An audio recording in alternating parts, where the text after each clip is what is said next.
What a good win for Everton against Chelsea. But Stevie Nicol, how do you get thumped in a derby, play so poorly, and then play so well in this one?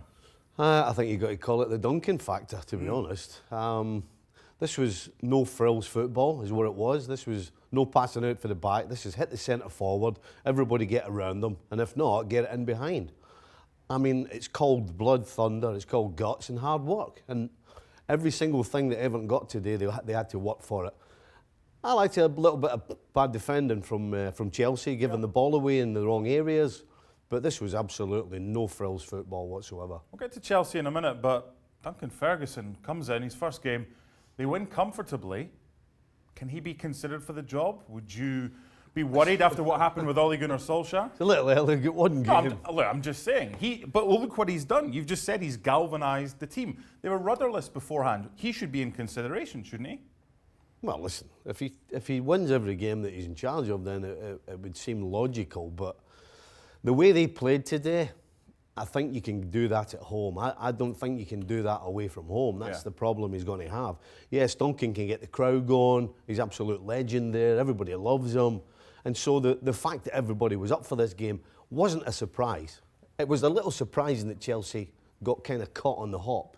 Let's talk about Chelsea. Under Frank Lampard have been excellent, but mainly at home. They've had some good results away from home, but they've not kept a clean sheet on their travels. How big a concern is that in the Premier League? I think it is. They do let goals in. I think Frank knows that, but he can't do anything about it right now. They're an open attacking side, so when you go forward, then you're going to leave holes. And of course, the way that Everton went about it, I mean, Zuma in particular. You think of the size of Zuma and how strong he is. He couldn't handle it. I mean, Calvert-Lewin was knocking him particularly all over the place. So they got outfought today, basically.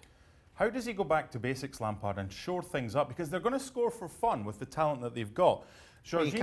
But Jorginho didn't start. He's played as Piliqueta at right back. Then he dropped him. Now he's playing him at left back. You've got Emerson, Marcus Alonso, who he doesn't play. You've had Tomori as a centre back. He's now been dropped. You've had Christensen coming in. There's too much change here for Lampard at the back. I don't know that you can say there's too much change. Well, he keeps changing it. So well, that's when what you're I'm saying, losing goals, when you're losing goals, you don't change it. Well, you've got to try things. So when you're losing goals, nobody can complain when you pull them out and put somebody else in. I mean, the fact is he's tried as many different permutations as he can, and he still can't solve the problem. And that just tells you that the problem isn't a tactical problem or picking the wrong back line. It's individuals who are not quite up to the job. It's only fair we end with Everton. After what happened at Anfield, great way to bounce back.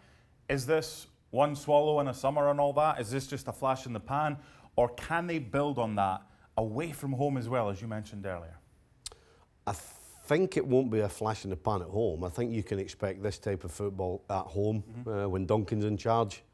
Away from home, I don't think you get away with it. So could be a little bit Jekyll and Hyde, Everton, but listen, at the end of the day, if they can win their home games, the only thing they're interested in right now is staying up. So, long may it continue under Duncan. Onwards and upwards for Everton, but for Chelsea, they've got to sort things out at the back. Thanks so much for watching ESPN on YouTube. And for more sports highlights and analysis, be sure to download the ESPN app. And for premium content and live streaming, subscribe to ESPN+.